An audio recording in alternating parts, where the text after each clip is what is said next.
Welcome to the NXT Podcast, your home for weekly NXT reviews and insight. The beautiful part of NXT is that when one dream ends, another dream begins. Find all of your NXT news, recaps, and analysis right here. So with that being said, we only have one question for you. Are you ready? We thought so. Let's get the show started right now. All right, everyone, this is Memphis Mark coming to you from Mullet Manor, and it's great to be back. We're going to do a review on 221, the NXT review, and they come out a-banging. You got Trick coming out on the mic acting like he's some kind of rapper, but he's putting together a good little spit, and it's okay. It's okay. But that is leading up to Trick without Mello versus Dragunov. Man, and look, this match, it kind of surprised me. It started off, Trick, does a little sucker punch and gets the edge on the match, and they're trying to make, because he's bigger and he's stronger, so they're, and Dragunov is so much more talented as far as ring skill wise, so they're trying to make it look fairly close with a young, who's that actor? Dragunov reminded me of, was married to Madonna. I can't think of it. Anyway. They get going, and Trick he just doesn't have quite the timing, and it throws Dragunov off. But they're putting on a great match, a good match, and Trick is going to do his little skit along with the match. But man, I tell you what, Trick is learning to sell, and he has some good takedowns and stuff like that. Now, nothing like Dragunov. But he does, later on in the match, he does one heck of a big hip throw.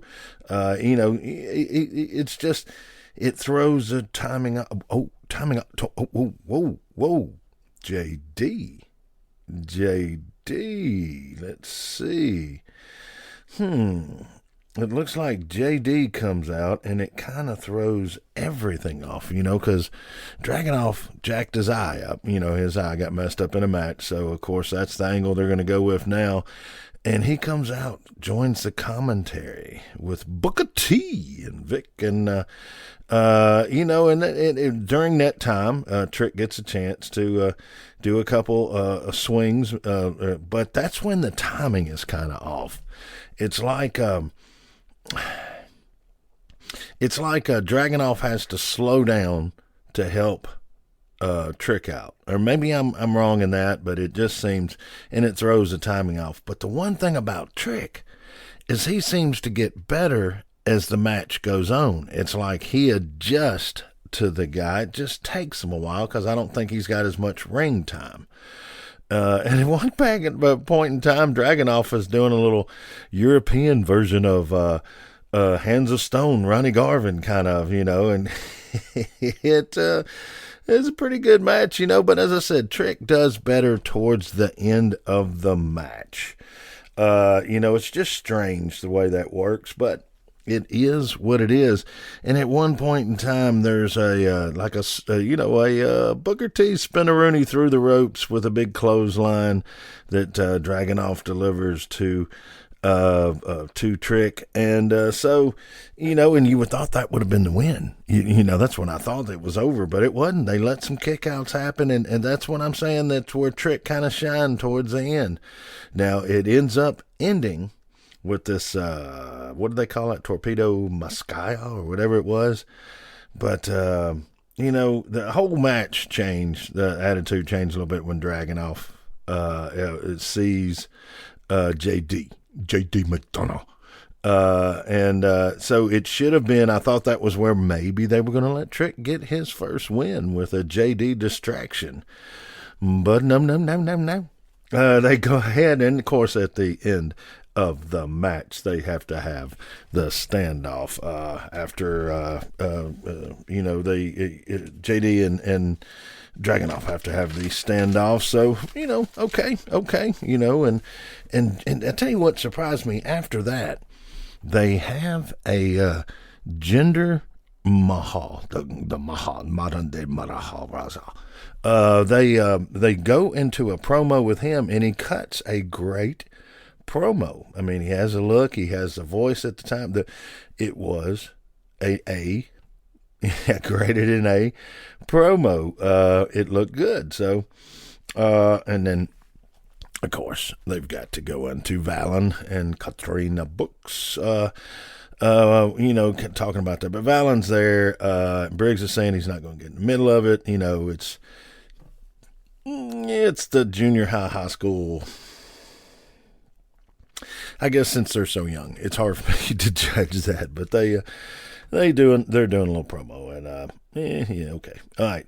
And then you got Mikko. Mikko is training a bunch of the ladies, and Roxanne shows up, and she wants to get involved. So she jumps in there, and they start doing, I guess, stretches, calisthenics. They start off with a little exercising, and it dwindles down. It's like in the old days when they used to do at football practice. They'd run you to death or something like that, make you do a bunch of exercises, and they would see who could handle and how long.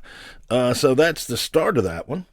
And then they kind of have an odd little Tyler Bate, the big strong boy. He comes out, and at the start of it, you've got the crowd kind of hollering, "We love Tyler," or something. I don't know what the heck they were calling, but it was kind of awkward because he doesn't speak real loud, and it just seemed a little weird. I guess they're trying to get him some more mic time, trying to help him with that, and he's good. He doesn't project yet, and he just doesn't quite have the interview or the mic time down. But the whole thing of this was he is ready to take the big strong boys and girls on a mystical journey. And he wanted to make sure everyone knew that, hey, here we go to the top. But then Schism comes out, and they're trying to get Tyler to join the fleet, the herd, the flock, whatever the heck you want to call it. But Tyler says, you know what, just not digging the Kool-Aid.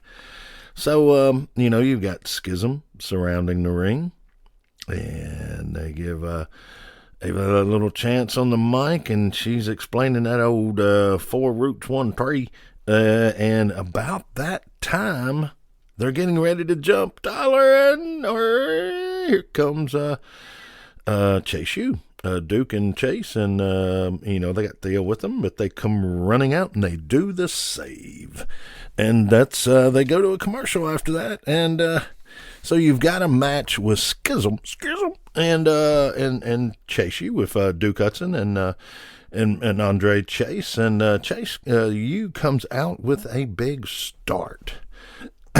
And they look good, but I got to say, I just don't know what it would like to be wrestling in that ring gear that Andre uses. I know what they're doing. I understand.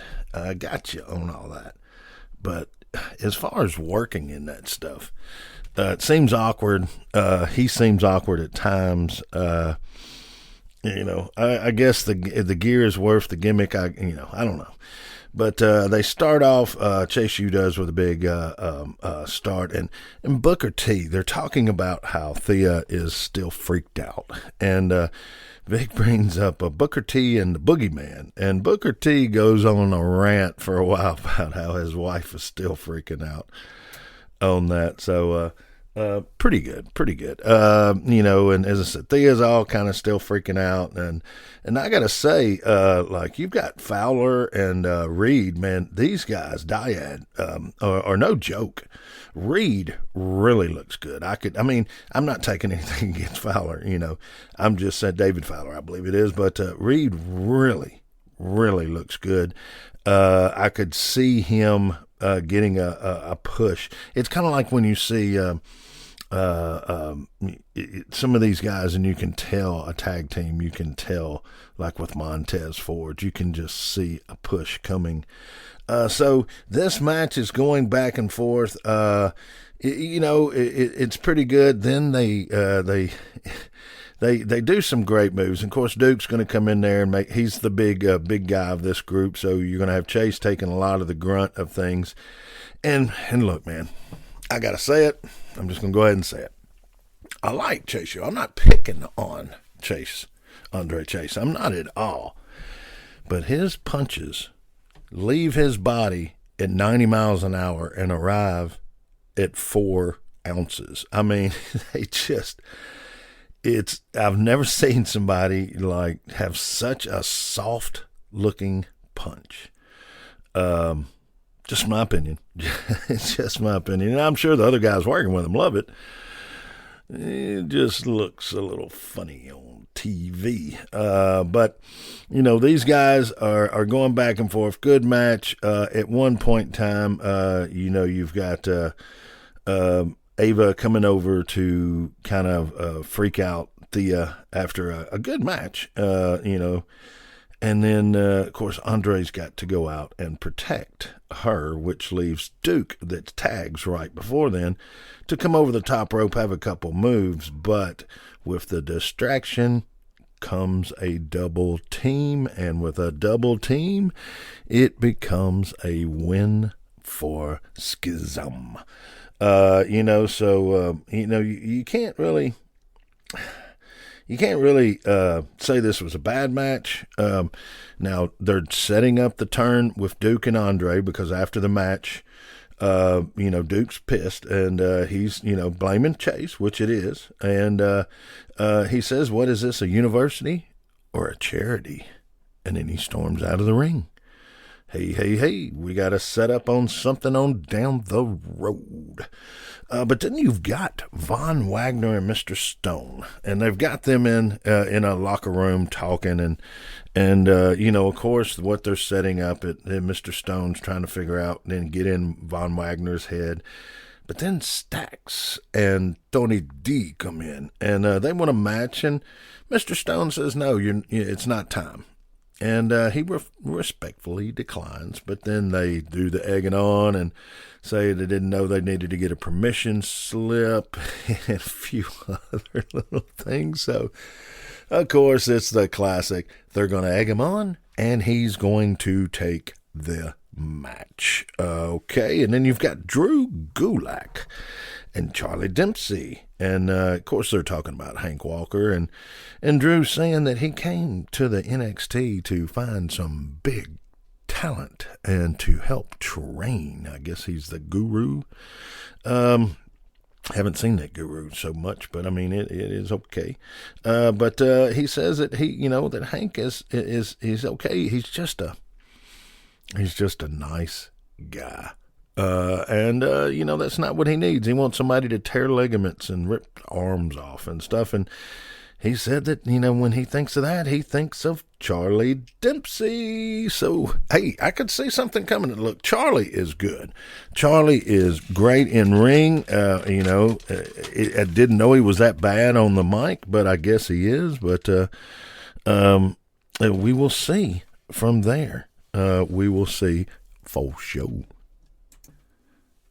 All right, and then they're going to do a quick little promo with Solowuka.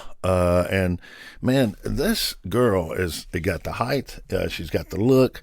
She's young, very, very athletic. I could see big things for her in the future. And, of course, she's setting up a return match with Zoe. So that's probably going to be her breakout match when she beats Zoe. And, of course, Zoe will beat the crap out of her after that. But anyway, after that promo, they go into a JC Jane and Indy Hartwell match, and they're giving JC Jane the push now. And I just wonder when they're going to give Indy Hartwell. I mean, I think she can do better. She's getting over people that. What is she supposed to be? The new Bobby Eaton? She's she's got good ring skills. I could see her definitely stepping into a role and being able to do something. Come on now. They got to write something better, but it's like they have no respect for Indy. Every time they do a push, their first match is with Indy. And look, the match is good. They go back and forth. I could go into a lot of deals on this, but I'm really okay with this. I know the push they've got to give to break up Toxic. Okay, understand that. But this match is good. Both of the ladies are good. But it's something about Indy that I could see her really being like a. Sometimes she reminds me of Hacksaw Juggin, with the thumb, and she's doing all that. I mean, I don't know. She's got the power. She's got the size. She could definitely do this job. But they're giving JC the push, so they let her take a butt whooping for a while there, and then it is the turn. And when the turn happens, it ends up with JC doing some quick moves, and she ends up getting Indy in the corner to where she does her little, I guess you could call it. It seems like Indy, whenever she picks somebody up on their shoulders, she heads towards the corner to drop them on that top turnbuckle, and it always turns against him. And this time, JC grabs her hair, slams her head like backwards into the second turnbuckle, which causes her to kind of get stunned, which allows her to do the big butt move, Tony Storm butt move, big butt flip into the ring, which pins her head up against the turnbuckle, which would hurt. And then she positions Indy where her head's right on the second turnbuckle, and she does her Sami Zayn haluva kick upside the head, and it looks really good. A good setup. The ref's getting in this a little bit here. You can hear him a little more than I'd like to. But then she sets her up for another one. So now she's going above and beyond. And as she sets her up, for this, you're going to have JJ's hits the ring, and it's pandemonium. JJ is throwing somewhat decent looking, halfway looking punches, and JC Rose under the ring. JJ goes out after her, doing the worst John Moxley imitation, but someone attempting it. Misses a big kick to the head after she's trying to, and they fight into the back. They're heading to the back, folks. And then they go back into Miko and Roxanne training, and look, they done like 1,000 squats and everything. And at this point, this second interview, it's starting to say, all right, the writers were listening or watching Karate Kid, and they wanted to do their own ladies' version of that. That's the only thing I can think of. But Miko says she wants to fight, and she wants to she wants to that the fight comes from the heart. I'm just trying not to. They're really, this push right here is really pushing it. But you got Zoe coming out. She's talking about Solo, and then she talks about Miko, and she said she wants her. She wants a little bit of that final boss. She wants to take a little, chunk of that butt out. So they're going to have a match next week. But you go into a tag match with Gallus, Wolfgang and Mark Coffey, and Anufi and Blade. And you know how Anufi and Blade, they just seem close. They're high flying, just great tag team. And you've got Gallus, which is more old school. Yes, they're European and everything, but they watch them some Four Horsemen. They watch some of that stuff. And then you got two weird-looking dudes with a cake on a table. Okay, let's get this all together. You got the Gallus brothers, pub drinking, partying, no nonsense. You got Anufi and Blade, big chance, going against the champs. And you got two funny-looking guys and a cake. Okay. All right. So the match goes on, and as far as the match, it's a good start, man. Blade's really learning to sell good. Coffee comes out strong on him. Wolfgang comes in and he covers up a mistake with Blade, and Blade just comes back and takes a big clothesline after that, and you'd forget about it. So, man, these guys can just throw down. They're just great. And man, Anafi can do a elbow drop. Look, Montez Ford, when he does in an open air arena, I found this out, in an open air arena when Montez Ford does his jump off the top rope, they have to notify the FAA. I have to say that Anafi, I think, got higher than Montez Ford, the track star. The military, the super bad, I think the next Shawn Michaels coming up eventually. I think he got up there so high that if they were outside, somebody would have to notify somebody. But look, they're really building the Gallus brothers. They're saying, Pretty Deadly beat them. That's what this cake's coming up about. And, and there's, the Gallus brothers were suspended. They were injured, but they were suspended, and they're coming off a month after their suspension. They're able to come back and win the championship, which is pretty freaking good. But they pull off some great moves. Good match. A good go back and watch match. The Gallus brothers always put that on, though. But they do a big elbow drop. Anafi does. It looks like they have a chance. Nope. Gallus catches them, and Wolfgang pins and wins. And then they bring the cake out, and it's from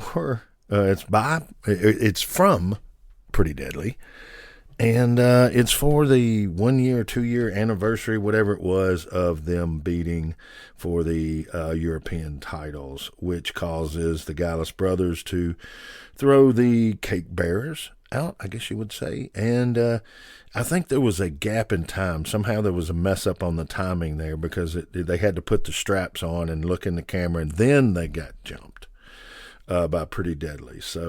And the Pretty Deadly did a pretty good work. They were dressed, I guess, in their version of a way of kick-ass clothing. I guess that's what you would call that. But they did some stair work and on the Gallus. So, hey, you know what they're saying. And they're saying that the tag team division, the championship, is theirs. So they are setting up. You know what it is. They're setting up the next big match. Then you've got Apollo, not under a pole riding anything, but you got Dabaketo. And he looks good. He does good on the mic. And he's pretty much saying that the only reason Apollo ever did anything was because of him. And now he's going to prove it. And then you've got Tony D and Von Wagner in a match with Stacks out there. And it's a good match, a good match. Yeah, okay, I'd say go back and watch it. Yeah, this is a good one to go back and watch. They're setting up, of course, the turn for Von. I really believe Mr. Stone gets outside, sits in a chair, and they have words which distracts Von, which allows Tony to come back, make some big moves, and bam, bam, you got Tony D winning this match. And you got Tony D coming back with Stacks afterwards and saying, that they want Dijak one more time. And it's a jailhouse street fight. So he said he'd give him 2 weeks to answer him, and don't make him come find him. You got our girl Nikita. Everybody's still trying to figure out who hit Nikita. Goodbye, Felicia. No, I mean, who hit Nikita? And Tiffany Stratton is out there looking very nice and dapper. And she says pretty much she is playing a magic trick or something like that. And she wishes that Nikita'd be gone for a year. And that's kind of what they're saying. So that means she'll be back in about 4 months. And then they go to Ivy now and Tatum Paxley and do a little setup, which I think they're setting up Tatum Paxley as the one who actually took out Nikita. So we'll see that on down the road. You got Trick and Mello in the trainer's room. Mello coming in and thanking him and telling him he thought he did good. And Tyler comes in and gives some weird knowledge. And him says, Mello says, great, I like you as long as you're not going for that NXT title. You got Alba Fire and Isla Dawn coming out fighting Ivy now. And this match, you've got a strong, a good cage fighter trainer like that in Ivy now going against a good veteran, seasoned Alba Fire, and it shows that the match. Ivy looks good at times. She's strong. She's coming along, but let's break it down to reality. Alba Fire is pretty badass, and she takes it. And of course, Tatum Paxley's got to be involved in the pin when Ivy picks her up, goes back, they butt heads. Ivy wins. Alba Fire wins the match. So they're setting that up for sure. Let's see here. And they're doing some great new commercials with Booker T on promoting for an NXT. So kudos to them. You've got Kiana James and Fallon settling everything up. Believe they're going to be partners. A little jealousy in there maybe. After that, you got Wesley coming out. He's going to do an open challenge next week. So there you go. And then they are set up for the main event. And this should be pretty good. You've got an ex-WWE champion going against Bron. Jinder has got the look. He's come back looking better. So, hey, let's see what these guys can do. And they get out there, and Jinder comes out pretty strong, and gets the upper hand for a little bit and kind of shows him up a little. And Bron at one time, look, Bron's got hops. And not LeBron, but Bron Breakker. Bron Breakker has got hops because he jumped over Jinder at one time, kind of surprised me. And with Jinder, you're going to have a Sangha and Veer out there. Man, they're just so impressive looking. That could be a faction anywhere, even until they learn how to do everything. They have the look so good. And it would just be great. And in this match, Jinder's going to remind Bron several times that he was a WWE champ. And so the match is pretty good. It finally, at one point in time, Sangha and Veer pull Jinder out when Bron finally gets a chance to come on, which causes the Creed brothers to come out and get going in. So they, of course, are going to fight to the back. And Jinder he's better. Booker T just is so cool. It's just, at one point in time, Jinder throws Bron outside and is starting to slam Bron around.